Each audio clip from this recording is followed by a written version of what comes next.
Bom dia. Bom dia, Isa, Diego. Deixa eu ver aqui mais.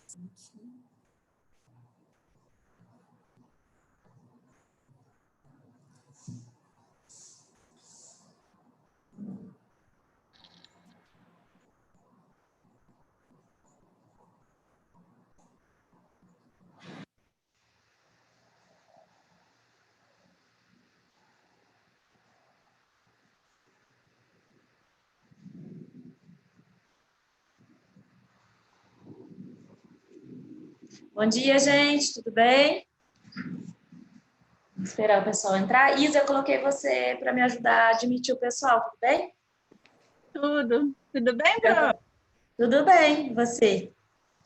Tudo. Tirando as intercorrências com as internets da vida. Deu problema aí? Eu não sei quem é que está fazendo uma gigantesca obra na rua de baixo aqui. E Eita! tem dia que não tem internet, tem dia que não tem luz. Nossa, Isa, que situação. Não, mas eu penso que no meio de um coronavírus aqui eu moro um pouco para cima da Unifesp. Como que faz uma obra nessa situação? Então, também não entendo. Aqui eu tô com obra no vizinho, né? Tudo bem, a pessoa precisa mudar para apartamento, eu entendo, né? Que precisa reformar para fazer a mudança, mas, meu, barulho o dia inteiro.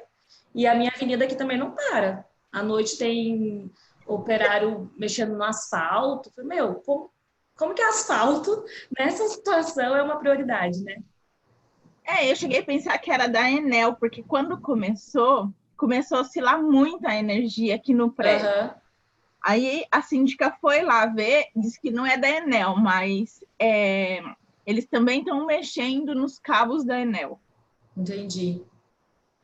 Pô, a gente já tem que lidar com tanta coisa ainda. Isso, né? Ficar sem internet, sem energia. É uma beleza. O computador que não funciona é assim, vai. Também passei por isso no começo, mas daí eu peguei o computador do trabalho, tô usando o computador do meu outro emprego. Porque se fosse depender do meu, não ia rodar, não. Enquanto os dias que minha companheira estava em casa, porque ela ficou com suspeita de Covid, ela ficou 14 dias em casa. Aí eu pegava o celular dela, Aham. porque o meu, ele só aceita o WhatsApp e olhe lá. Nossa, Isa, E é aí, puxado. agora que ela está trabalhando, eu fico sem o celular dela. Ai, ai. Vou me Bom virando. dia, gente. Tem que ir se adaptando, na verdade, né? Vamos ver quantos. Esperar mais uns minutinhos para a gente começar. E aí, foi muito difícil escrever o tema sobre o silêncio, gente? O que vocês acharam?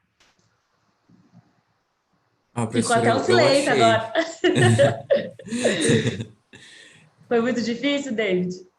Eu achei. É porque, tipo, a maior parte das ideias que eu consegui desenvolver foi por causa da aula, sabe? Eu acho que se fosse por conta própria eu não conseguiria, Sozinho, né? né? Então, por isso que a gente aqui, inclusive, eu tento trabalhar bastante com vocês a questão de repertório, né? Tanto Uhum. material extra, como na própria aula trazer mais repertório, pensando nisso, né? Se aparecer um tema lá que de repente você, na hora sozinho, não tivesse esse conteúdo, pelo menos aqui a gente tenta, né?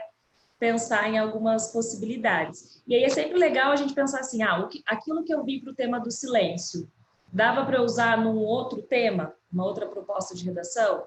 Então, os textos que eu li, as referências que eu busquei, dava para relacionar com outras questões, né? A questão, sei lá, de repente, dessa mudança que a gente está vivendo do isolamento social, dá para relacionar com temas como solidão, depressão. Então, sempre quando a gente analisar um tema que ele é assim mais abstrato e até mais profundo, pensar o que desse tema que a gente pesquisou, que a gente viu, que a gente poderia até aproveitar para outros temas, né? Então é legal sempre fazer essa análise, esse recorte, pensando nisso, né? Na hora do vestibular você vai estar sozinho ali com o tema. Então vai ter que lembrar ideias para poder escrever no seu texto. Então é sempre pensar também em apropriar dessas ideias que a gente está apresentando aqui para cada tema, pensando nos outros possíveis temas. Hoje ainda é um tema FUVEST, né, que eu vou trazer para vocês. Abstrato também. Só que esse tema, ele já é diferente do tema do silêncio, porque ele permite essa relação com outras temáticas. Então, vocês vão ver que ele é abstrato, a gente vai falar sobre a arte da enganação, né? Mas que dá para puxar para várias outras questões, né? Dá para puxar para a questão de fake news, pós-verdade, manipulação midiática, para a gente ampliar aqui também a nossa possibilidade de discussão sobre esses outros temas. Mas, claro, para essa semana a gente tem um foco, eu vou falar sobre esse foco, mas também vocês usarem isso como repertório, como uma possibilidade de pensar em outros possíveis temas. Como na aula da semana passada a gente falou sobre recursos para articular as ideias, hoje eu queria propor, a partir da análise desse tema, como a gente articula... deixa eu só afastar aqui um pouquinho. Articula as ideias partindo de um projeto de texto, né? Pensando em como planejar a nossa redação para garantir que o texto seja coerente e coeso. E aí é bem interessante a gente também pensar no que significam essas expressões, né? Coesão e coerência. A coesão é quando eu penso no texto como uma unidade, né? Então, é pensar mesmo que a macroestrutura, introdução, desenvolvimento e conclusão, são 3 grandes partes dentro do texto, mas que na minha construção, né, na elaboração que eu fiz de projeto de texto para minha redação, essas 3 partes estão conectadas, né? Principalmente se na hora de analisar, né, construir o texto, elaborar a redação, eu penso na minha tese como o eixo gerador das ideias dos parágrafos do desenvolvimento e depois eu vou retomar essa tese na conclusão. Então, na coesão, primeiro eu penso nessa macroestrutura, que as 3 grandes partes do texto precisam estar articuladas, né, que é a introdução, o desenvolvimento e a conclusão. Depois, eu preciso pensar na microestrutura. Esses parágrafos, essas grandes partes, né, introdução, desenvolvimento e conclusão, elas vão ter dentro delas a sua própria estrutura e eu preciso também criar essa conexão de ideias dentro dessas estruturas. Então, no caso da introdução, eu sei que a introdução, né, a gente já trabalhou lá em algumas das aulas, até tipos de introdução, alguns modelinhos que vocês poderiam utilizar na redação. E eu falei sobre aquela estrutura, né, de ser uma pirâmide invertida, que você começa daquilo que é mais amplo e vai afinalando para aquilo que é mais específico para o seu tema, o recorte, inclusive, que você está fazendo do tema. Então, começa pelo tema geral, corta para a problematização que a própria frase temática ou as instruções da proposta solicitaram, e depois fecha aí com a sua tese, afinal ali, encerra com uma ideia menor em relação ao tema, que é a sua tese, o posicionamento que você está fazendo frente ao tema, o recorte que você está fazendo para o tema. E isso é a introdução. Mas quando eu estou pensando nessas partes dentro da introdução, né, contextualização, problematização e tese, eu também preciso de uma coesão entre elas, uma articulação. Então, para isso, eu vou usar aqueles famosos conectivos, né, para estabelecer a ligação entre um período e o outro dentro de cada parágrafo. Isso serve para a introdução, isso serve para os parágrafos do desenvolvimento. No caso dos parágrafos do desenvolvimento, se eu vou fazer 2, 3 parágrafos, não existe uma regra para isso, né? Não tem nenhum manual de redação que fale quantos parágrafos a gente tem que fazer no texto. É mais uma questão de organização sua, de qual abordagem que você está fazendo do tema e do limite de linhas. Então, se você vai fazer 3 parágrafos, que fique claro que esses 3 parágrafos do desenvolvimento, eles apresentam o argumento e comprovação do argumento, cada um deles. Eu não posso ter em um parágrafo o argumento, a ideia, e no outro o repertório comprovando aquela ideia. Tem que estar tudo dentro do mesmo parágrafo, tá? Comprovação, argumento e comprovação. Então, os parágrafos do desenvolvimento também têm uma microestrutura, que é essa, né? De ter uma apresentação da ideia, que geralmente eu trago com um tópico frasal, uma declaração argumentativa, o desenvolvimento dessa ideia por meio de explicações e a comprovação dessa ideia por meio de um repertório sociocultural. Dentro dos parágrafos do desenvolvimento, eu também vou precisar de conectivos entre os períodos para articular as ideias. E agora, no caso do parágrafo do desenvolvimento, esses conectivos, eles são até mais importantes, porque muitos deles já vão marcar o sentido que eu quero estabelecer para o meu leitor. Se eu quero propor para o meu leitor o sentido de oposição, eu vou usar no entanto, todavia, porém. Se eu quero propor para o meu leitor o sentido de comparação, eu vou usar um assim como, tal qual, ou até analogamente, para fazer essa ideia de analogia, de comparação. Se eu quero mostrar a relação de causa e efeito, eu vou usar um, né, consequentemente, um visto que, um dessa forma, um sendo assim. Então, esses conectivos no parágrafo do desenvolvimento, principalmente entre um parágrafo e outro, né, para articular os parágrafos do desenvolvimento, são essenciais, porque além deles garantirem a coesão do texto, que é um dos critérios de correção, eles vão também já estabelecer o sentido que eu quero propor para o meu leitor. Eu estou mostrando que na sociedade existem relações opostas, então eu vou usar conectivos que marcam essa ideia de oposição. Então, bastante atenção ao uso desses conectivos ao longo do texto, entre períodos e entre parágrafos, e pensando que entre parágrafos, principalmente os parágrafos do desenvolvimento, eu estou até já estabelecendo relações para o meu leitor. Então, de repente, uma relação que eu estabeleci na tese, se na tese eu declarei que tal situação na sociedade é um paradoxo, ou seja, eu estou dizendo que existem ideias contrárias que coexistem, lá nos parágrafos de desenvolvimento vai ter que em algum momento aparecer essa relação de oposição, essa relação paradoxal. E aí eu vou ter que usar, inclusive, conectivos, mecanismos linguísticos que mostrem essa ideia de oposição. E aí a gente entra na questão da coerência. Depois que o texto está organizado e ele tem uma relação, né, de sentido entre as partes do texto, eu consigo enxergar aquilo que nós chamamos de coerência. E aí nós temos dois tipos de coerência. A coerência que é interna, né, dentro do texto. As ideias fazem sentido para aquele texto, para aquele tema, para aquele aspecto que você escolheu do tema. E a coesão externa. Essas ideias fazem sentido dentro desse texto e no mundo exterior. Né? Então, a coerência externa entra naquelas questões, por exemplo, de você usar sempre informações que são verídicas, que são legítimas dentro do seu texto.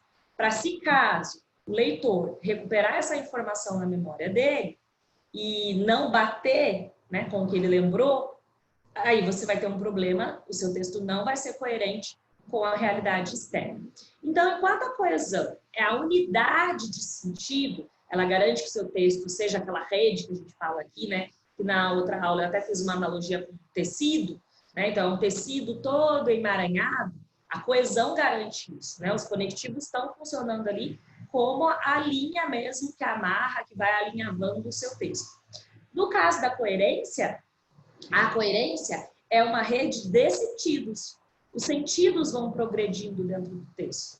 As ideias estão articuladas. E aí tem um outro elemento da coesão que colabora bastante com a coerência, que é a coesão semântica. O que é a coesão semântica? É aquela que as palavras que você escolhe, né, as suas escolhas vocabulares dentro do texto, garantem que as suas ideias sejam coerentes. Né? Então, muito cuidado, às vezes, com algumas expressões. No tema da semana passada, por exemplo, silêncio, né, era uma coisa muito ampla, muito aberta, e eu até trouxe para vocês um dos textos lá de repertório, né, que era da linguista Eli Orlandi. Eu até comentei um pouco, estava nas minhas anotações, da expressão silêncio, né, da sua origem. Daí vem do sileio e do tácio. E enquanto o tácio é o silenciamento, o sileio é uma coisa mais natural, é essa ausência mesmo de ruídos mais natural. Dependendo do que eu escolhi como recorte para o meu texto, eu tenho que tomar muito cuidado, porque, por exemplo, silenciamento não é sinônimo de silêncio, tá? São expressões diferentes. Quando eu falo em silêncio, é a definição original da palavra que me traz a ideia de ausência de ruídos. Quando eu falo em silenciamento, eu estou falando do uso do silêncio como um mecanismo de opressão, né? Então, já tem um outro sentido. Então, tem que tomar muito cuidado, porque algumas palavras elas não vão funcionar como sinônimas umas das outras. E isso pode construir, né, acabar acarretando em uma incoerência dentro do seu texto, deixando suas ideias incoerentes. Poderia falar sobre silenciamento no tema da semana passada? Poderia, mas a gente não pode esquecer que o tema maior, na hora de contextualizar, é silêncio. Silenciamento poderia ser a sua tese, o seu recorte, mas mostrando que são coisas diferentes, né? O silenciamento é o uso do silêncio como mecanismo de opressão, mas não são sinônimos. Tá? Então, bastante cuidado com isso. Teve uma FUVEST muito famosa, a FUVEST 2005, né? Que trazia um tema muito complicado de ser abordado por conta dessas particularidades de expressões da nossa língua, né? Não sei se vocês já viram essa proposta. Depois daí até uma pesquisadinha na proposta da FUVEST 2005. No começo a gente estava falando dessa dificuldade de repente, nossa, se a gente pegasse um tema assim tão abstrato e profundo sozinhos, será que a gente conseguiria escrever a redação, ter ideia? Dei uma olhada nesse de 2005, é assustador, assim, né? Porque a gente tem algumas frases falando, por exemplo, tem uma frase que diz: o sujeito não existe, o eu não existe mais na sociedade. E aí a gente tem um quadro famoso do Andy Howell, na proposta de redação da FUVEST 2005, que são várias imagens da Mary Moe repetidas, assim, não sei se vocês já viram esse quadro. Claro que no quadro original é colorido, mas na FUVEST, na proposta, vem em preto e branco, então ela realmente está igual em todos os quadrinhos. Para falar do que, Ellen? Da questão da individualidade, questionando se existe na sociedade ainda espaço para a individualidade. Essas pessoas são indivíduos constituídos de suas liberdades, de sua autonomia, né, de sua identidade. Então, eu poderia usar expressões como identidade e individualidade, características, né? Agora, individualismo é uma consequência da falta de individualidade, pensando numa sociedade que trata todo mundo como massa, como um número, todo mundo como igual, aqueles que, de alguma forma, estão privilegiados por algum motivo, vão se tornar individualistas e não olhar para o outro. Então, individualismo seria uma consequência disso, mas não é sinônimo. Então, eu lembro que quando a FUVEST trouxe esse tema, a grande dificuldade dos candidatos foi entender que individualidade é uma coisa e individualismo é outra, completamente diferente, né? E a mesma coisa nessa abordagem que a gente fez aqui do silêncio e silenciamento, silencitude, né? São expressões que derivam de silêncio, mas que têm outro significado. Então, a gente tem que tomar muito cuidado com essa análise mesmo das palavras que aparecem na proposta de redação, para a gente não correr o risco de fazer um texto incoerente ou trazer mais de uma ideia e aquela ideia ficar solta dentro do texto, se perder, não conseguir explicar alguma ideia dentro do texto. Isso também vai tornar o texto incoerente. Por isso que aqui eu falo sempre para vocês dessa importância de um projeto de texto. Antes de escrever a redação, ter um esqueletinho, de alguma forma, saber qual é o caminho que você quer seguir naquela redação. Eu não posso começar a minha introdução escrevendo ideias que me vieram sobre o tema, achando que eu vou conseguir dar continuidade, né, sequência para isso, sem antes ter pensado em como vai ser esse caminho. Tá? Então, tem que ter esse planejamento, até por uma questão também de vocês reduzirem as informações, enxugar as informações. Quando a gente pega esses temas abstratos, vem um número de repertório muito grande para vocês, né? Hoje vocês vão ver que eu vou trazer um repertório bem amplo sobre o tema, e aí é complicado se você quer colocar tudo na redação, não dá. Então, você tem que ter esse projeto de recortar mesmo, selecionar as ideias, e principalmente para garantir que seu texto seja coeso, coerente. E aí sim nós vamos ter, no final do texto, progressão temática e progressão textual. O texto progride, ele cresce, né, dentro da sua redação. Então, para hoje, eu nem coloquei material de estrutura, que eu queria primeiro fazer essa explicação sobre coesão e coerência. E, na verdade, coesão e coerência são conteúdos de gramática, né? A produção textual, a redação, utiliza isso para garantir que o texto seja organizado. Mas conteúdo mesmo, a definição, os mecanismos de coesão e de coerência, são conteúdos da gramática que possivelmente vocês já têm no material aí de gramática. Então, não caberia a mim ficar trazendo essas definições e conteúdos sobre isso. Mas, o que eu queria é era mostrar para vocês que como antes de fazer o texto, no momento que eu estou planejando, eu já faço essas escolhas também de coesão e coerência. Por exemplo, eu já escolho as palavras, né, do campo semântico do tema, do campo semântico do recorte que eu fiz para a tese, para garantir que o meu texto ele tenha coesão, que eu não fique repetindo as mesmas palavras. Então, eu sempre falo isso, né, na hora que você vai analisar, por exemplo, a frase temática, anotar, né, quais são as palavras que vêm à sua mente, as palavras que têm a relação com aquelas palavras-chave da própria frase temática. Só que para complicar um pouquinho, né, porque nada é fácil nessa vida, a gente não tem frase temática hoje, tá? A proposta de redação é sem frase temática. Nós temos algumas perguntinhas e o seu texto tem que responder a essas perguntas. Na verdade, 2 perguntas, o seu texto tem que responder a essas perguntas. E aí também para vocês pensarem, né, o como, inclusive, fazer uma redação em que a proposta é nesse formato. Você tem perguntas, instruções, no lugar de ter uma frase temática, como você deve se comportar em relação a essa proposta, tá bom? No comecinho a gente estava falando sobre a situação de reforma e tudo mais. Eu vi que o Samuel escreveu aqui no chat que na rua também estão subindo um prédio, fica um barulhão. Vocês viram que nas últimas aulas, no finalzinho da aula, a gente era perturbado por um barulho, né, de furadeira, sei lá o quê, muito alto aqui na minha casa, porque é uma reforma do lado. Hoje eu mudei de lugar e talvez vocês devam estar escutando um pouquinho mais de barulho de ônibus e caminhão. Me avisem se está muito ruim. Pode avisar aqui pelo chat mesmo, que daí na semana que vem eu volto para o lugar onde eu fazia antes, tá? É que o lugar onde eu faço geralmente é muito apertado para mim. E aí fica desconfortável mesmo, né? Eu ficar o tempo que eu fico de transmissão nesse lugar. E para ajudar, essa semana eu machuquei meu pé. Então eu tô sentada aqui, mas com meu pé apoiado num puff. E eu não teria espaço no outro lugar para fazer isso. Então aqui é o lugar mais espaçosinho que eu tenho, só que ele dá a janela para a rua. Então assim, eu estou escutando bastante barulho de caminhão e ônibus, eu não sei o quanto o foninho aqui isolou. E aí vocês me avisem pelo chat se está incomodando muito.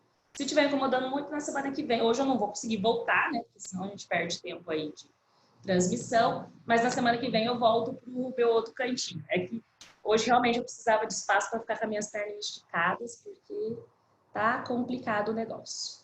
Eu vou, então, agora, gente, espelhar aqui para vocês o material da aula. Peraí que ele não está aparecendo aqui. O que aconteceu? Tá aparecendo aqui, ó. Eu vou espelhar para vocês o material da aula, só para a gente analisar os textos motivadores e olhar o tema. E aí depois eu vou espelhar um PPT que eu fiz, pensando em como a gente faria, então, um projeto para esse tema de redação. Cortando as ideias, selecionando as ideias para esse tema, tá? Então, olha, como eu disse, não tem frase temática. Quando você chega aqui no finalzinho da proposta, ele traz uma observação de um dos textos motivadores e levanta 2 perguntinhas a partir dessa observação. Então diz, ó, o texto 2 afirma que verdade e mentira se misturam na vida e na história da civilização humana. Dessa forma, é possível afirmar que o homem é composto por essas 2 vertentes. A arte e a política são as maiores representações da capacidade humana de se auto-enganar e enganar o outro. Bom, 2 observações aqui. O tema maior dessa proposta, se ele já trouxe um recorte do próprio texto motivador, né, dizendo que mentira e verdade se misturam na vida do homem, e quando mentira e verdade se misturam, eu tenho uma outra coisa que é produzida, né? Que é a enganação. O efeito, então, de eu construir uma ideia,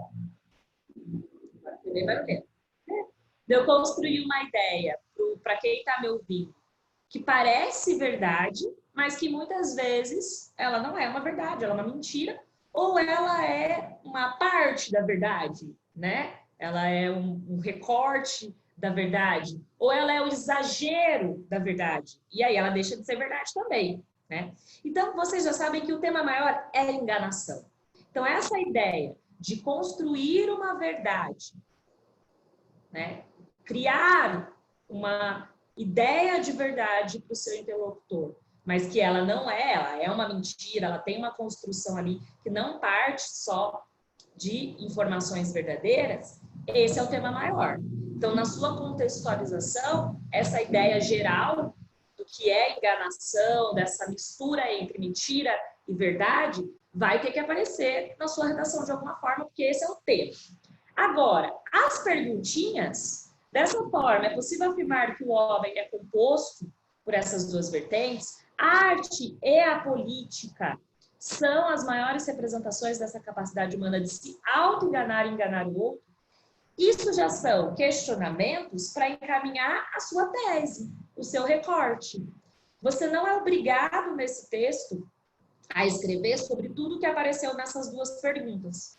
Falar do homem ser composto por mentira e verdade, falar que a arte é uma das maiores representações de auto-enganação e enganação, falar que a política é uma das representações de auto-enganação e enganação, é muita coisa para um texto de 30 linhas. Então, na verdade, essas perguntas é para você chegar a um posicionamento sobre o tema. A resposta maior, né, o tema maior, é que verdade e mentira se misturam e formam aquilo que nós chamamos de enganação, e que pode ter vários outros nomes, inclusive. Nós vamos pensar aqui nessa possibilidade de sinônimos. Mas a sua tese vai ter que ser o quê? O que a enganação produz de efeito na vida do homem? Né? Ele usa da enganação como mecanismos de organização da sociedade, que é a questão da política. Ele usa a enganação como entretenimento, que é a arte. Como que ele aplica isso? Ele usa das duas coisas e uma predomina, uma é mais visível, uma traz consequências. São essas perguntinhas que vão reportar o que você vai discutir. Mas o tema maior é falar dessa mistura entre mentira e verdade que produzem a enganação. Tudo bem, gente? Ficou claro? É claro que agora a gente vai ler os textos motivadores, né? E os textos motivadores vão nos ajudar a entender qual é esse tema geral. Mas é muito importante, toda vez que vocês tiverem um tema de redação que não tem a frase temática, que só tem essas instruções e até algumas perguntinhas, vocês terem essa orientação de que existe ali um tema geral. Esse tema geral tem que aparecer na minha redação, principalmente ali no parágrafo de introdução na hora da contextualização, para eu não estar fora do tema. Porque se eu estiver fora do tema, né, a minha redação vai ser 0 em alguns vestibulares. Dependendo da situação, eles vão considerar que você tangenciou, fugiu do tema, a redação vai ter metade da nota que ela poderia ter, além dos outros descontos, né, de linguagem, de coesão e coerência, estrutura e tudo mais. Então, tenham sempre isso em mente. Uma proposta de redação que não tem frase temática, eu vou achar algo que tem em comum entre os textos motivadores e algo que tem em comum ali na própria instrução. Aquele é meu tema geral. Ele vai ter que aparecer, principalmente na hora que eu estou contextualizando o tema para chegar na minha tese. A minha tese vai ser um recorte dentro desse meu tema. E eu tenho que tomar bastante cuidado para mostrar para o meu leitor que a minha tese é um dos aspectos dentro daquilo que é maior. Para não parecer que é o único, né? É o que eu escolhi, é o recorte que eu fiz, mas para ele entender que ali tem um projeto de texto que eu fiz uma escolha, para não parecer que eu estou particularizando, que eu estou ignorando ideias sobre esse tema, tá bom? E aí, é claro, o que nos ajuda também são os textos motivadores, a identificar esse tema geral. Então, o primeiro texto, pode falar.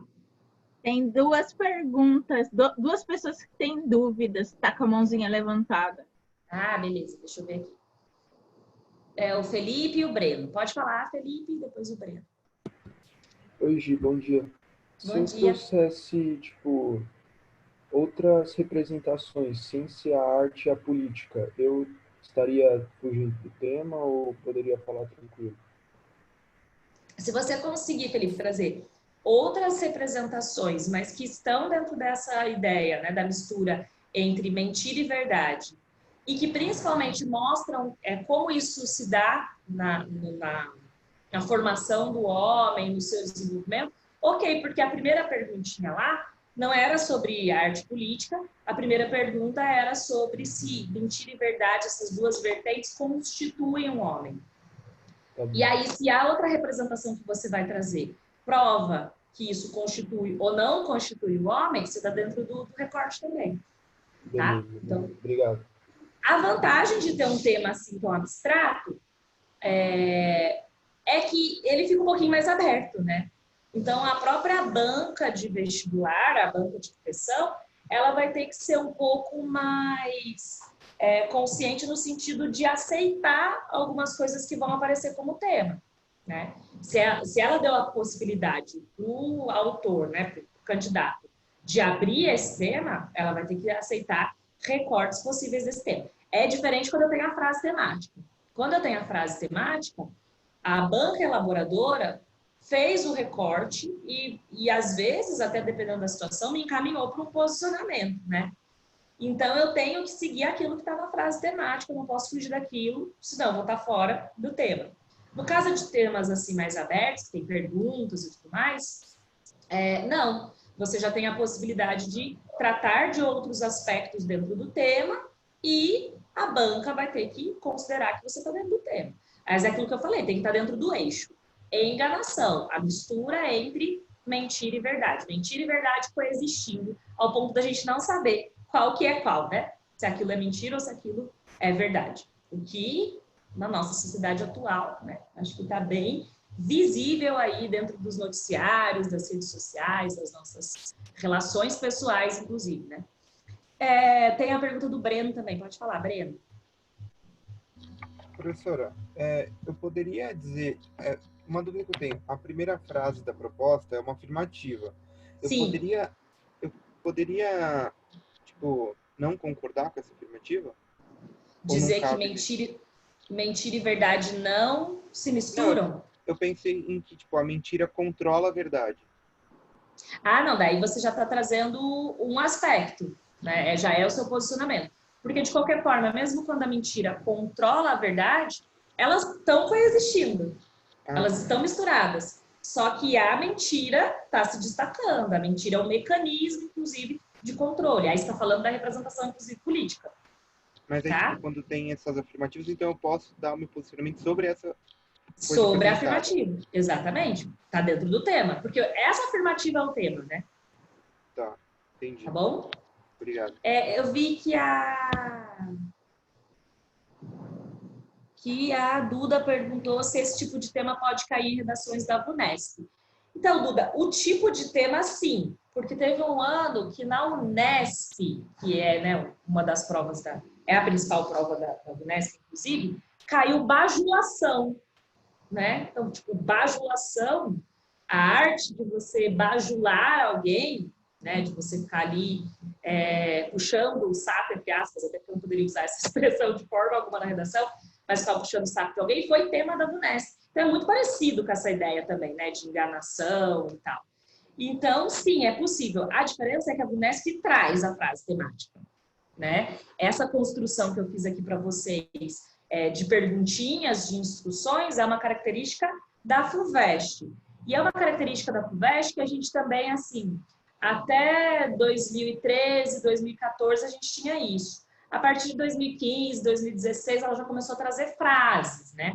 Só que como a FUVEST tem ano que ela modifica, teve um ano que ela escreveu nas instruções, que parecia que era para o candidato escrever um artigo de opinião, né? Pediu para que ele imaginasse a publicação daquele texto, e a gente ficou todo mundo ficou meio assustado, mas não, era uma dissertação argumentativa, ela não mudou o gênero. Mas como ela às vezes muda esse encaminhamento da proposta, eu falei, acho que é interessante a gente ver essa outra possibilidade.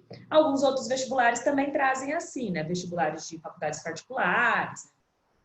O Einstein, por exemplo, medicina no Einstein, traz algumas construções desse jeitinho. Então, por isso que eu quis trazer para vocês, alguns momentos durante o curso a gente vai ter propostas nesse estilo. Então, o tema seria um tema que poderia cair na Vunesp, mas ele não seria apresentado dessa forma. Ele seria apresentado com uma frase temática. E aí você já tem um recorte. Inclusive, a VUNESP, ela é mais parecida com o tipo de proposta que eu trouxe na semana passada, né? De ter perguntinha até para você responder.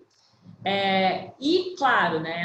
Ela traz sempre na sua proposta, nos textos motivadores, um texto que é mais concreto, o que não é tanta característica da FUVEST. A FUVEST, às vezes, fica mesmo nesse ambiente mais filosófico, mais cultural, mais sociológico, do que concreto, factual, tá bom?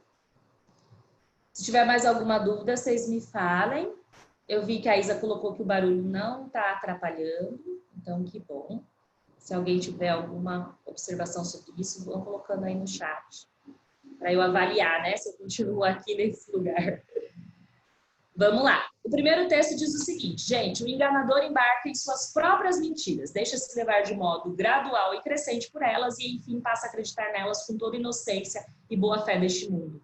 Ele não desperta dúvidas porque não as tem.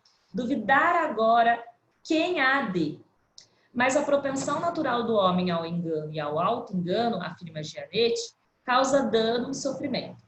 A miséria do auto-engano não se reduz ao dano que ele, isolado no indivíduo ou composto em uma sociedade, pode causar aos outros. Se o risco do enganador calculista é sua detecção, seguida de punição e ópio, no caso do auto-engano, a principal vítima é com frequência o próprio ator.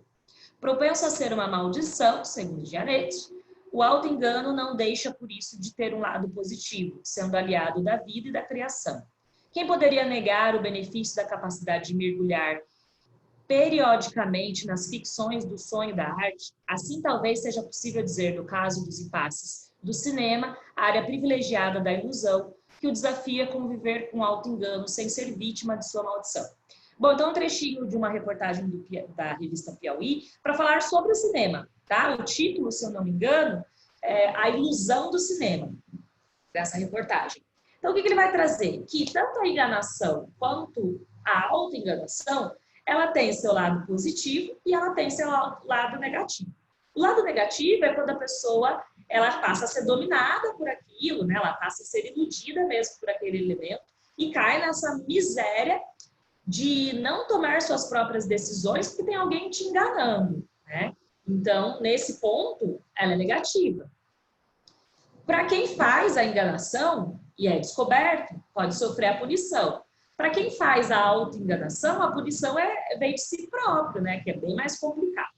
Então, sim, tem todo o lado negativo da enganação, mas quando ele puxa para a questão da arte, do cinema, ele vai trazer a enganação como algo positivo, né? Até, inclusive, fazendo essa perguntinha, né?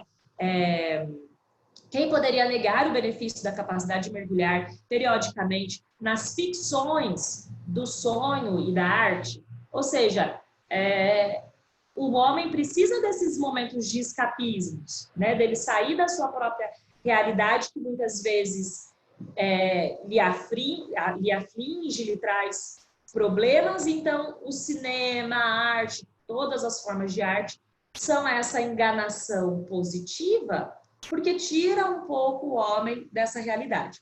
A grande questão é que ele fala assim, conviver com o auto-engano sem ser vítima de sua maldição. Porque eu acho que quando a gente entra no momento de um espetáculo artístico, a gente vai assistir a um filme, a uma série, a gente vai ler um livro,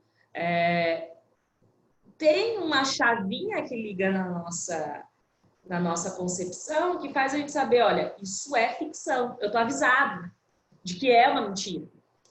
Então aí tudo bem. O problema é quando são outros mecanismos que nos prometem a verdade e nos trazem ficção, né? Que é o caso, por exemplo, se a gente for pensar aí nas fake news no jornalismo. Porque uma coisa é eu assistir a um filme sabendo que ali é ficção, eu ler um livro que mesmo que o autor tenha se baseado na realidade, o fato dele escrever aquele livro como literário, ele escolheu recursos linguísticos, ele escolheu mecanismos, recursos expressivos que vão me dar posicionamentos sobre aquele fato. E aí deixa de ser realidade. Vocês devem ter estudado isso em literatura, né? E toda obra de literatura, por mais que ela seja baseada na realidade, ela é ficção. Por quê? Porque a partir do momento que o autor decide, eu vou fazer uma obra literária, ele tem um recorte. É igual uma fotografia, né? Quando é uma fotografia artística e não jornalística. A fotografia artística, ela vai ter uma escolha de ângulo, ela vai ter uma escolha de iluminação que traz o quê? Traz a concepção, a visão do fotógrafo, a interpretação do fotógrafo sobre aquela cena para o seu público. Então, ela deixa de ser realidade, ela também é uma obra, ela é uma ficção, né? Agora, quando eu quero pegar a cena do jeito que ela aconteceu, para trazer a informação para o leitor, aí eu tenho um outro recorte, não vou ter essa escolha só de ângulo e percepção, eu quero mostrar para ele a informação que está ali.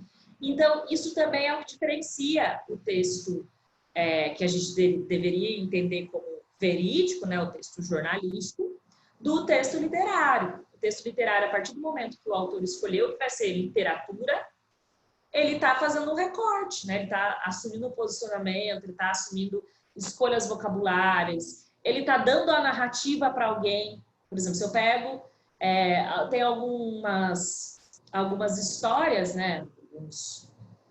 Algumas análises que dizem, por exemplo, que o livro Dom Casmurro, do Machado de Assis, é inspirado em um fato real, né? O Machado de Assis trabalhava no jornal e, na semana que foi noticiado um caso em que o marido matou a esposa por ciúmes e tudo mais, ele começou a produção do Dom Casmurro, né? Tem até um livro hoje que tenta explicar um pouco dessa teoria aí de que o Machado de Assis tinha se inspirado mesmo numa história, numa notícia. Bom, na notícia, o marido mata a esposa, então já não é a história de Capitu e Bentinho, né? Porque a gente sabe que no livro isso não acontece.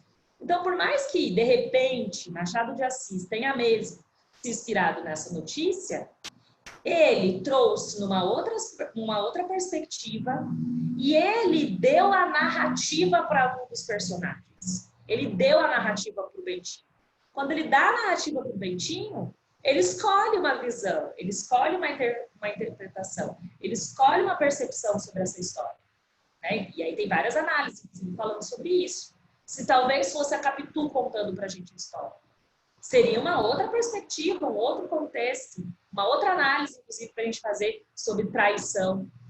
Então, a partir do momento que o texto ele é literário, ele é ficção. Então, ele é a prova daquela afirmação que a gente tem na instrução, né? De que verdade e mentira se misturam.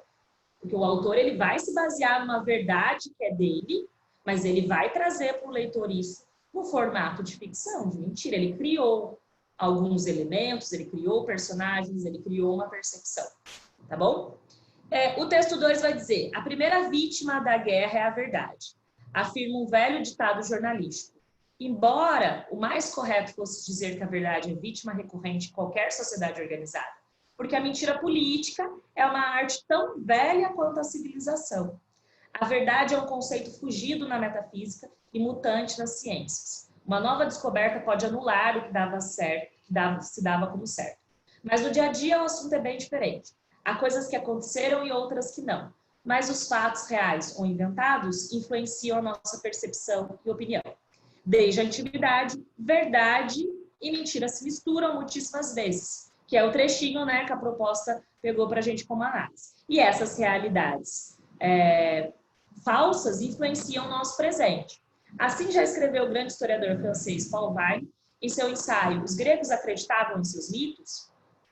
Os homens não encontram a verdade, a constroem como constroem a sua história. Chegados a este ponto, convém fazer uma distinção entre notícias falsas e propaganda. Ambas crescem e se multiplicam no mesmo ecossistema, mas não são exatamente iguais. A propaganda procura convencer, ser eficaz e para isso pode recorrer a todo tipo de instrumento, da arte, do cinema, aos pasquins e redes sociais. As notícias falsas, um dos ramos da propaganda, são diferentes. Procuram enganar, criar outra realidade. Então aqui, gente, esse texto vai falar um pouco, né? Se eu não me engano, lá no El País, o título até do texto era a história da mentira, né? Quando a mentira surgiu na humanidade. Não dá para a gente definir isso, Mas, quando ele traz essa pergunta, que é até título de uma obra, né? Os gregos acreditavam em seus mitos, já traz para a gente essa ideia de que o homem sempre precisou de algumas narrativas que não eram reais para explicar a própria realidade. Ou seja, verdade e mentira estão mesmo vinculadas e misturadas o tempo todo. O que é real e o que é ficcional está presente no nosso cotidiano o tempo todo. E aí ele vai trazer esse exemplo de que na guerra a primeira vítima é a verdade, porque, é claro, a gente sabe que um dos mecanismos de uma das estratégias políticas é negar, né, o seu adversário, é criar histórias sobre o seu adversário, até para convencer a população de que o que aquele líder está defendendo é o que faz sentido. Por exemplo, quando a gente pega aqui a questão da Segunda Guerra Mundial, né? A participação do Brasil na Segunda Guerra Mundial. Não sei se vocês já viram alguma coisa sobre isso, mas, por exemplo, na época, para que os brasileiros, né, os próprios soldados apoiassem a participação do Brasil na guerra, teve a criação de uma notícia, né? Eles pegaram corpos de um navio que foram atingidos, levaram esses corpos para uma praia, para que aquilo fosse mais chocante. Aquelas pessoas realmente morreram, como consequência da guerra, Mas para deixar mais impactante, no lugar dos corpos estarem lá do oceano e as pessoas não verem, eles levaram esses corpos para as praias para fotografar, para causar esse impacto. Então tem um documentário até que conta um pouco dessa história. Mas assim, tem vários outros exemplos para vocês citarem.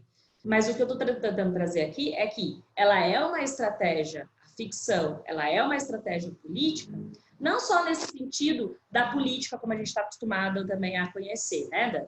Dos líderes políticos, das autoridades. Mas, por exemplo, aqui quando fala de questões do cotidiano, da propaganda enganosa que a gente cria nas nossas relações, né? Ele cita aqui, inclusive, redes sociais.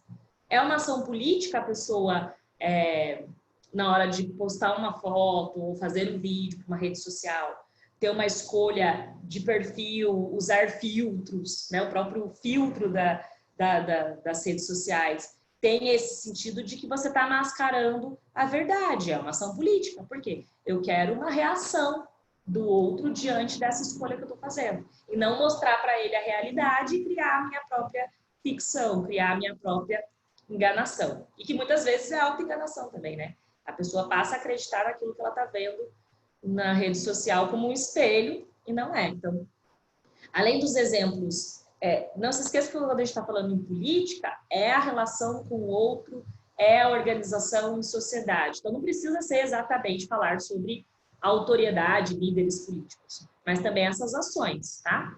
E aí, o texto 3 vai trazer mais o aspecto da arte, é um trechinho do livro do Desassossego, do Fernando Pessoa, com o seu heterônimo Bernardo Soares. Eu ia colocar aquele poema do Fernando Pessoa, que é o mais conhecido, né, que fala que o poeta é um fingidor que chega a fingir que é a dor que devera sente.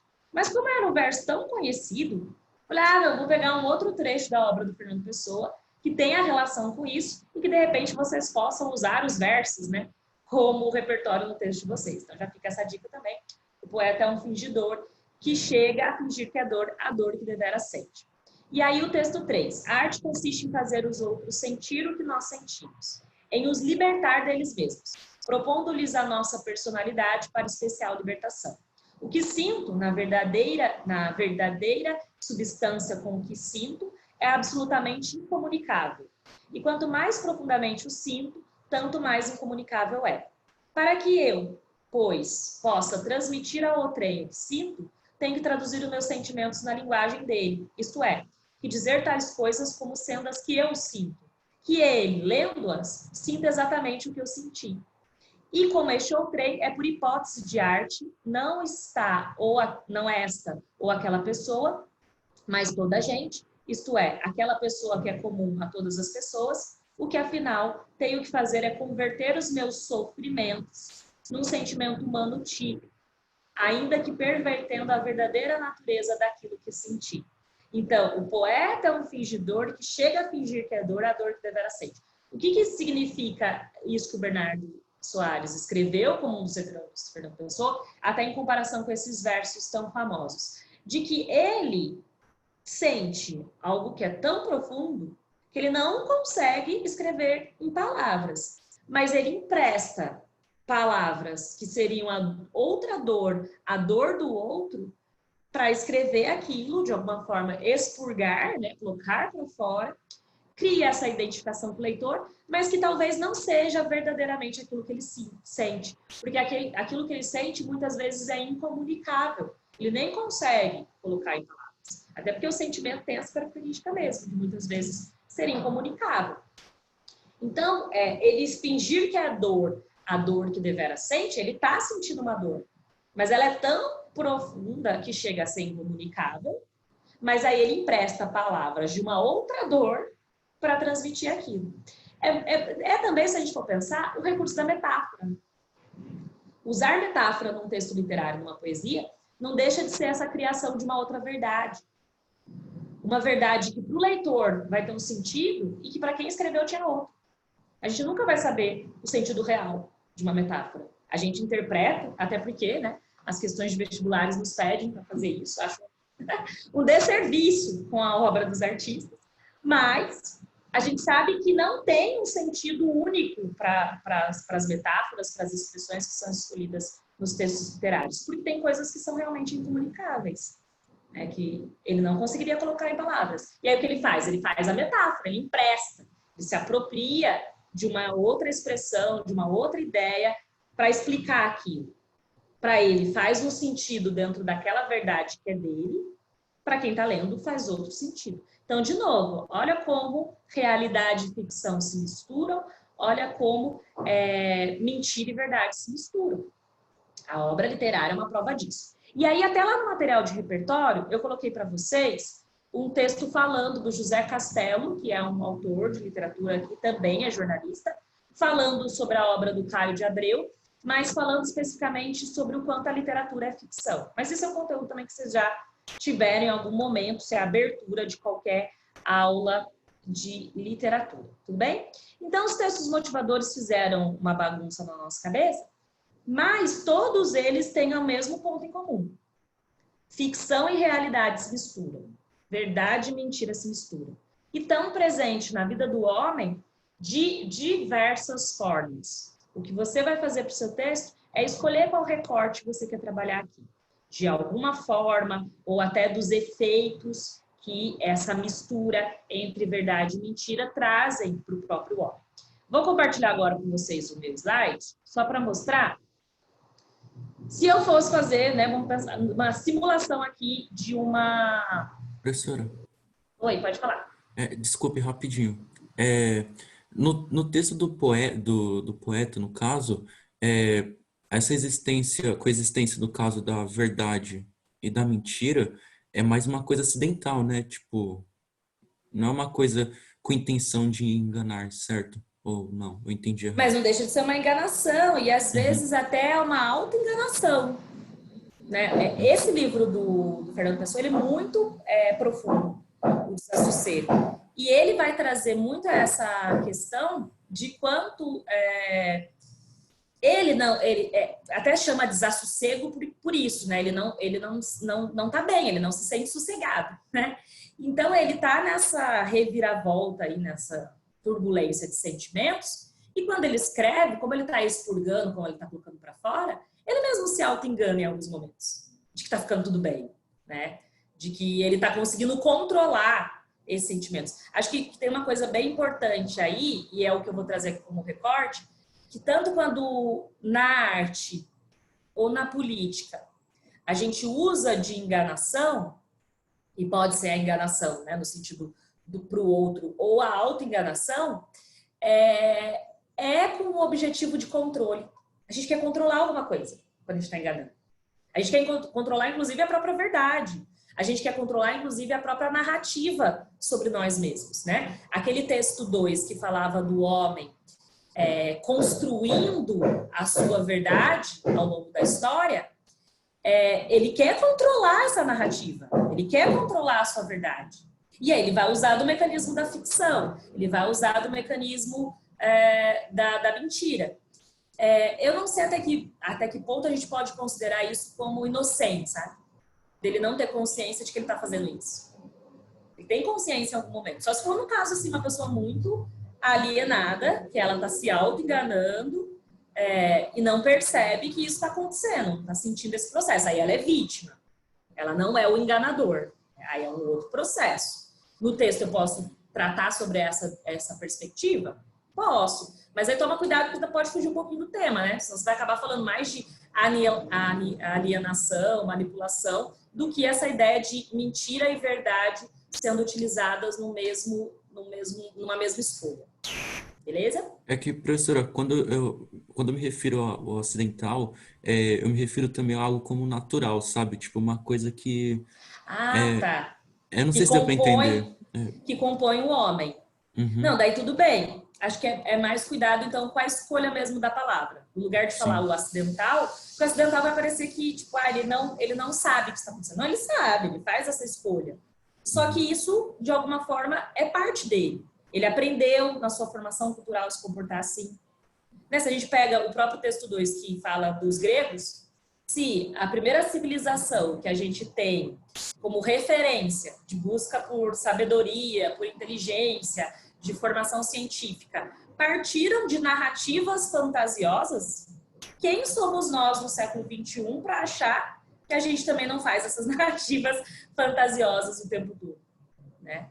Então, sim, dá para falar que é uma coisa que está na constituição do homem, não só por questão de natureza, eu acho que falar que é natural do homem, acho que até que na filosofia e na sociologia vocês já devem ter falado um pouco sobre isso, é bem complicado, né? Porque quando eu falo que é natural, eu devo falar que é uma propensão biológica, que a gente nasceu com algum mecanismo biológico que nos faz ser assim. Não, na verdade é uma questão de formação cultural.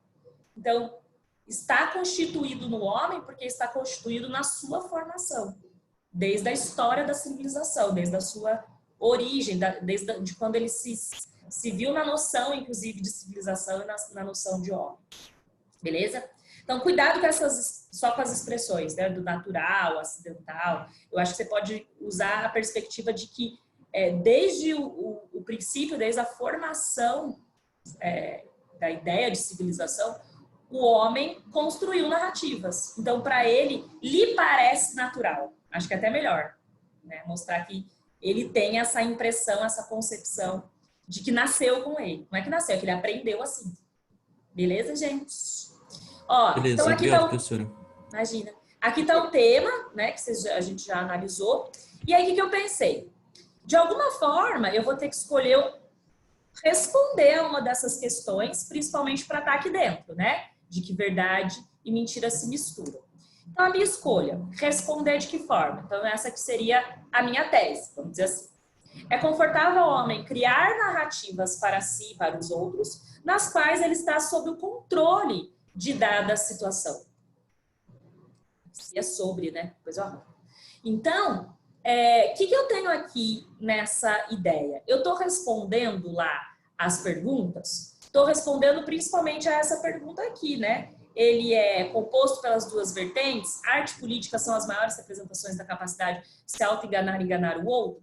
Quando ele fala controle da situação, o controle tem relação com o poder político. Então eu pego, inclusive coloquei aqui para vocês em negrito, 2 pontos dessa minha ideia, que é a ideia de que é confortável ao homem criar narrativas. Inclusive eu não estou dizendo que é natural, não estou dizendo que isso é o que compõe a sua concepção. É confortável. É muito mais tranquilo eu contar para o meu espectador uma história do que eu mostrar simplesmente a verdade, né? E a nossa civilização fez isso desde o princípio. Se a gente pega esse exemplo, inclusive, dos gregos, era mais confortável explicar que o trovão era uma manifestação de um deus do que tentar explicar o que realmente era o trovão. Até porque eles não tinham mecanismos científicos capazes da época de fazerem essa explicação. Claro que depois isso foi se desenvolvendo. E hoje eu acho que fica muito claro Isso é muito mais confortável, por exemplo, eu concordar com algo que eu vejo no noticiário, numa narrativa que me foi vendida, do que eu questionar aquilo e dizer, não, isso não é verdade. É mais confortável. Então, o que eu trago ali como posicionamento? Que é uma escolha do homem, porque ele se sente bem fazendo isso, ele se sente confortável. É mais fácil passar, desculpa, gente, pela trajetória humana, pela sua vida, por todos os seus conflitos, criando narrativas. Bom, e aí então eu tenho 2 pontos. A ação de criar narrativas, eu teria que argumentar sobre isso e provar realmente que é mais confortável para o homem criar narrativas. E o meu outro ponto que seria falar, olha, nas quais ele está sob o controle de dada situação. Mostrar o quanto é confortável para ele, porque ele se sente no controle de uma situação. E aí eu posso ter 2 recortes possíveis quando eu falar em controle. Eu posso falar no controle como um poder político, como manutenção de forças, de organização desse homem na relação dele com o outro. Ou eu posso falar, inclusive, que quando ele se permite penetrar uma narrativa de arte, entrar na ficção da arte, como a gente viu lá no texto 2, falando sobre o cinema, né? Quando quem não gosta de entrar no sonho e na ilusão de uma ficção, de um filme? Então, a arte seria o momento de transgressão desse controle. A arte seria a forma em que ele pode perder o controle. Ele não tem controle daquela história, ele não tem controle daquela narrativa. Então, ele está tanto tempo controlando a narrativa, que às vezes é a própria vida dele, aquela narrativa, que em algum momento ele se permite não controlá-la, que é quando ele entra numa outra narrativa. Ou se permitir entrar na narrativa de outra pessoa, ou até se permitir aqui, como eu coloquei, como uma possibilidade de recorte, se permitir entrar num mecanismo de arte, uma ficção. Bom, então, olha, e pensando em narrativa, até como busca de repertório e palavras sinônimas, para não ficar escrevendo narrativa, ficção, mentira o tempo todo no meu texto, eu coloquei aqui fábulas e mitos. Até porque aí a gente já vai ter pensadores que vão usar essas expressões, né? Vão ter sociólogos, filósofos que vão trazer essa ideia da necessidade que o homem tem da construção de mitos, de fábulas. A gente acabou de ver, inclusive, nos próprios textos motivadores, aquela citação aos mitos gregos, né? Então, aqui, no caso das narrativas, eu tanto posso usar isso aqui como um argumento para o meu texto, falar dessa necessidade de criar narrativas porque se torna algo confortável, ou isso aqui pode estar só na minha contextualização do tema, e lá no meu desenvolvimento eu dividi isso aqui como um argumento e isso aqui como outro argumento. Então, ó, eu joguei as ideias num projeto. Depois eu vou recortar essas ideias de acordo com o domínio que eu tenho. Então, eu vou olhar para isso aqui e vou falar, eu consigo explicar, porque eu estudei o Nietzsche, por exemplo, que vai falar sobre fábulas. Então, eu consigo explicar a ideia da fábula, do quanto a verdade do homem se torna uma mentira quando ele cria essas narrativas. Aí, eu tenho até essa citação do Nietzsche para fazer. Então, aqui vai ser um argumento meu. Agora, aqui, eu não sei nenhum exemplo concreto sobre essa ideia de que a arte é a permissão pela perda de controle. Não consigo dar um exemplo concreto, não sei explicar muito bem essa ideia, eu tô achando que essa ideia está ficando muito pessoal, que é capaz de eu jogar mais para psicanálise do que para uma coisa mais concreta que eu tenha de exemplo. Então não vou usar, eu vou usar o poder político. E aí eu tento encontrar um repertório que me mostre isso. Gente, eu coloquei outras sugestões para vocês de repertório, então tem o texto do José Castelo falando sobre a literatura, e tem um documentário, não, é um programa da TV Brasil que se chama Café Filosófico, não sei se vocês já viram. E aí um episódio do Café Filosófico, um professor de história, que vai falar sobre o Maquiavel, e aí vai explicar exatamente essa construção do mito, né, do quanto criar narrativas era uma das estratégias que Maquiavel colocava como poder político. Então fica aí um repertório, vocês podem pesquisar o vídeo, lá tem uma explicaçãozinha sobre o vídeo na parte de repertório. Mas aí, eu fiquei assim, nossa, eu tô puxando muito para uma questão filosófica e tal, e eu sempre gosto de puxar repertórios que sejam mais do cotidiano, pensando na realidade de cada um, né? Como o David falou no comecinho, será que sozinho eu teria essas ideias? Bom, deixa eu ver alguma coisa que é um pouco mais do cotidiano. E aí, quando eu fiquei nessa de que é confortável para o homem criar narrativas que o mantêm sob o controle de dada situação, não me saiu da cabeça esse personagem aqui. Era o único personagem que me via muito forte isso. O quanto ele constrói uma narrativa, né? Uma narrativa para ele mesmo. Ele quer provar que ele é o cara, que ele é forte. E não, ele tá morrendo de câncer. Ele é um professor de química simples, ali dentro do padrãozinho, e de repente ele constrói uma outra personalidade. E aí eu acho legal porque tanto na literatura quanto nas séries, nos filmes, vocês têm essa presença sempre de sempre não, né? Mas é uma característica até de recurso ficcional trazer esse personagem que é duplo, né? Que ele tem uma duplicidade.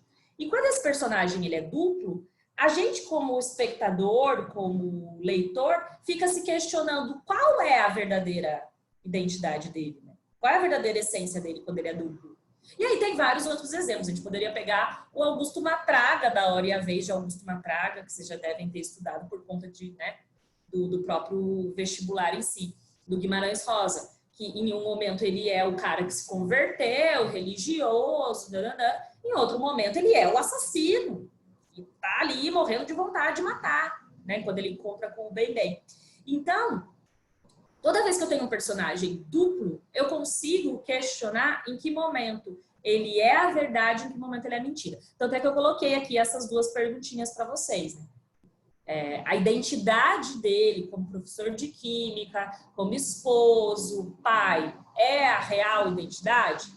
E a que ele criou, a narrativa que ele criou, até para superar o que ele estava vivendo, a proximidade da morte, o medo de não deixar nada para sua família, é a mentira? Ou será que não era já a verdade dele e que foi aquele momento epifânico dele descobrir que estava com câncer para deixar essa verdade aparecer, né? E aí algumas perguntinhas, inclusive, que eu fiz pensando nesse personagem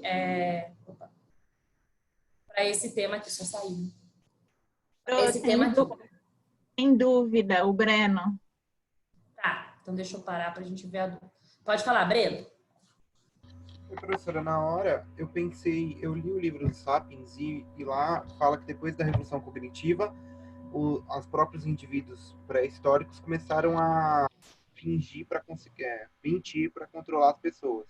Sim. Só que aí me vem uma dúvida, tipo, é bom utilizar fatos tão antigos e tipo que não tem tanta certeza para colocar na redação? Então, o que é legal, Breno? Sempre quando você conseguir estabelecer uma comparação com a atualidade. Né? Se lá no passado eles tinham essas construções, né, da mentira por um motivo, hoje a gente tem, por exemplo, fake news.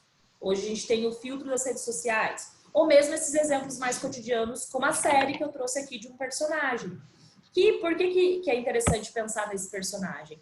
Porque ele se tornou célebre, né? Ele se tornou um ícone na sociedade. As pessoas, de alguma forma, se identificaram com ele. Né? Porque, em algum momento ali, as pessoas também queriam ter essa possibilidade de criar outras narrativas, de mudar completamente o rumo da sua vida, que é o que ele fez.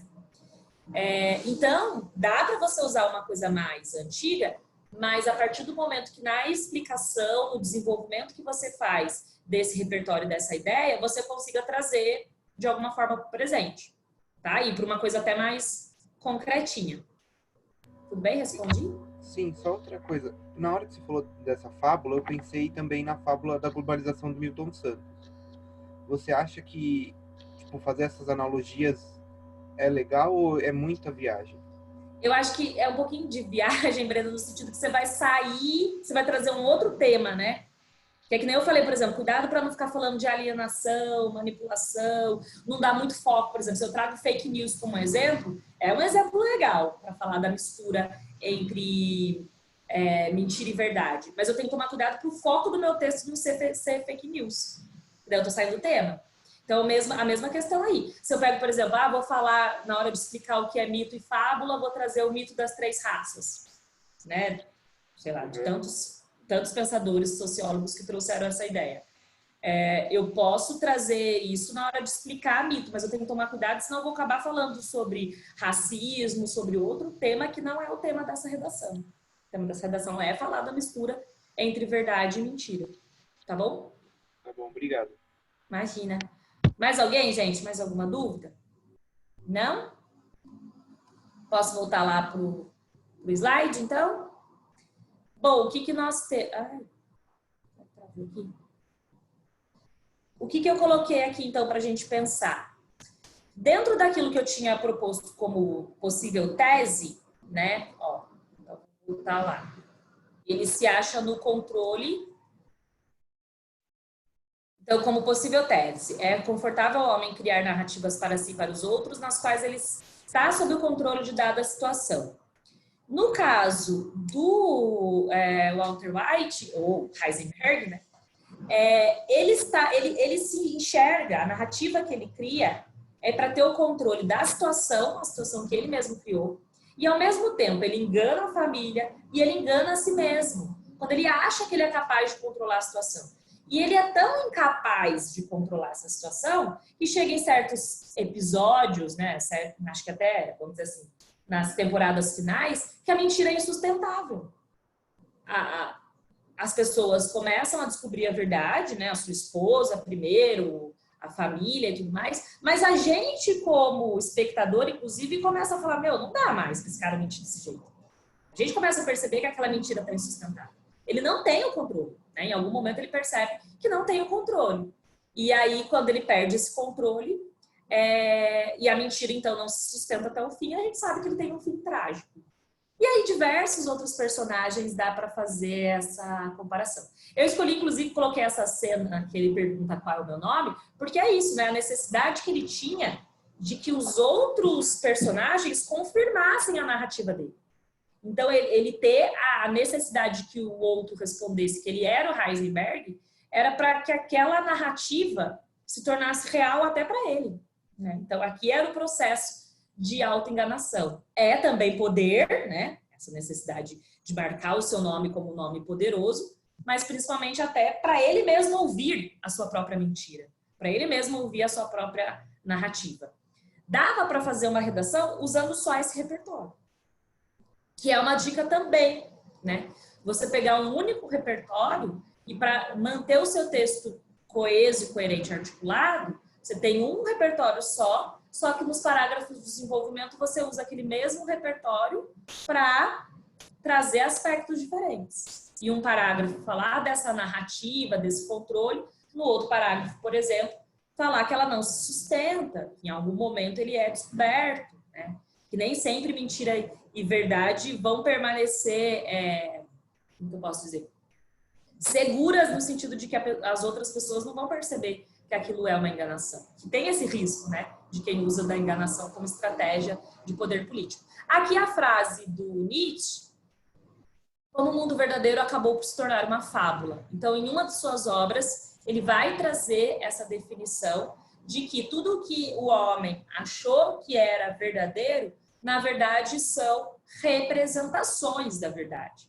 A arte diz muito sobre isso. E aí, uma outra obra, né, que vai escancarar isso é esse quadro do Magritte, que vai dizer, olha, isso não é um cachimbo, isso é uma representação do cachimbo. Não é o cachimbo de verdade. Então, a arte, a literatura, e às vezes até outros exemplos que eu estava falando aqui para vocês, né, de uma foto jornalística ou não, uma foto mais artística, ou até às vezes a foto jornalística, dependendo do ângulo que o fotógrafo jornalístico escolhe, ele está dando uma outra percepção para o leitor. E ali já não é mais a realidade, é uma percepção sobre a realidade. Se é uma percepção sobre a realidade, não é a realidade nua e crua, né? Outra expressão, inclusive, que vocês podem usar para não ficar repetindo enganação, para não ficar repetindo mentira, fábula, ficção, o simulacro, né? Então, quando você cria uma cópia, uma reprodução da realidade, uma simulação, simulação também é uma expressão que vocês podem usar. E aí, escolhendo essas expressões, né? Então vamos lá. Mentira, ficção, simulacro, simulação, fábula, mito, narrativa, narrativa criada, narrativa inventada, são expressões que vão evitar que você repita o termo enganação ao longo do texto e também vão garantir que o seu texto esteja coeso semanticamente, porque você está usando palavras que compõem o mesmo campo de sentidos. Então, isso é a coesão semântica, fazer essas escolhas vocabulares de palavras nos mesmos campos de sentido. Gente, como eu falei, tem muito repertório para esse tema. Outras sugestões que eu queria fazer, a propaganda enganosa, né? Por isso que eu coloquei esse quadrinho aqui do Sorria, você está sendo enganado.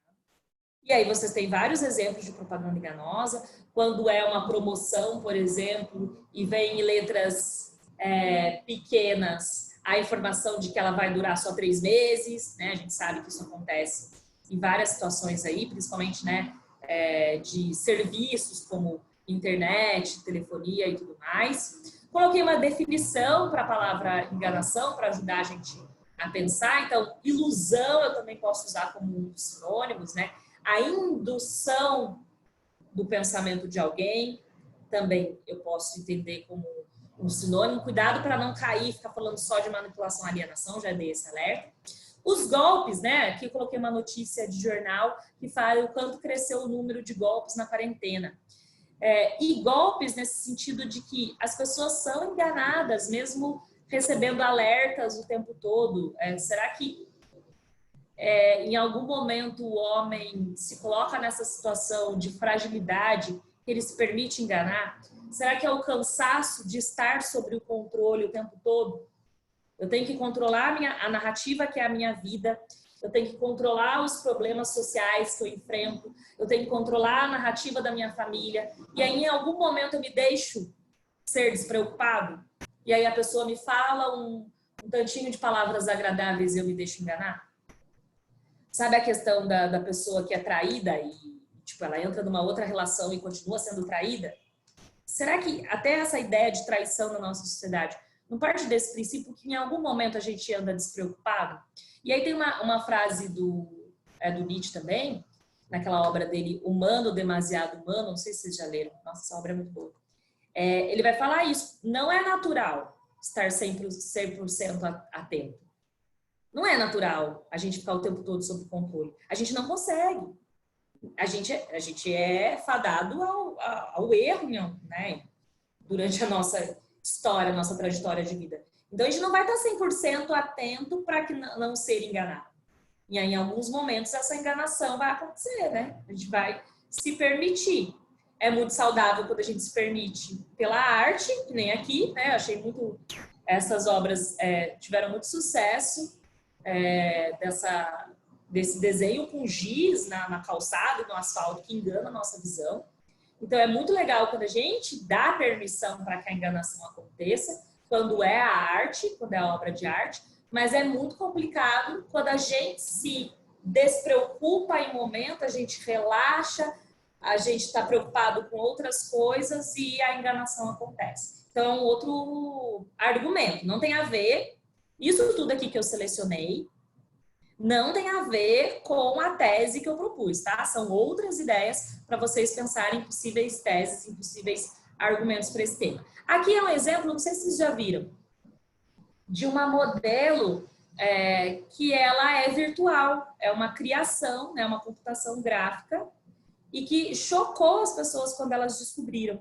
Elas acharam que era mesmo, ela foi inspirada para fazer, né, essa computação gráfica, eles se inspiraram numa princesa, numa artista e em algumas imagens de modelos. E ela passou a fazer propagandas, ela passou a receber patrocínios, ela tem redes sociais, mas ela não é real, ela é virtual. Tem outros exemplos, né? Tem de vocalistas de banda, e vários outros exemplos, né? Aqui no Brasil a gente tem a Luísa do Magazine Luiza, né? A Lu, também é um personagem virtual e tal. Então, tem vários outros exemplos para a gente pensar o quanto essa realidade, a tecnologia também trouxe isso, né? É uma enganação. O problema dessa questão aqui, dessa modelo, é que quando ela foi apresentada para a sociedade, quando o seu criador colocou ela nas redes sociais, ela passou até a fazer propagandas, ele não avisou que era virtual. Então, quando as pessoas descobriram, elas se sentiram enganadas. Inclusive não sei se vocês viram algumas notícias sobre isso, de acusarem até de falso protagonismo, né? Porque ele estava dando espaço para uma modelo negra e que depois, na verdade, as pessoas descobriram que não era uma pessoa real, era uma construção virtual que estava tirando o emprego, então, de uma modelo negra. E aí entrou nesse questionamento.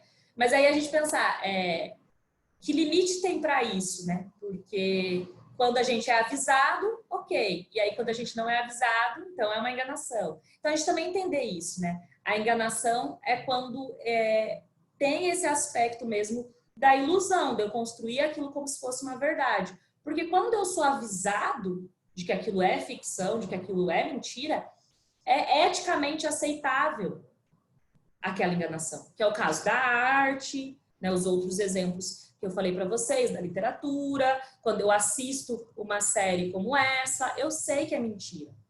Eu estou avisado sobre isso. Então, é eticamente aceitável essa enganação. Essa auto-enganação, inclusive.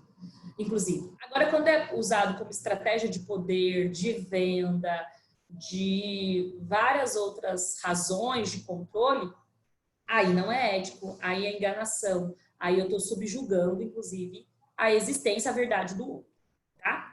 Então, gente, muito repertório, mas façam esse processinho aqui antes de escrever a redação.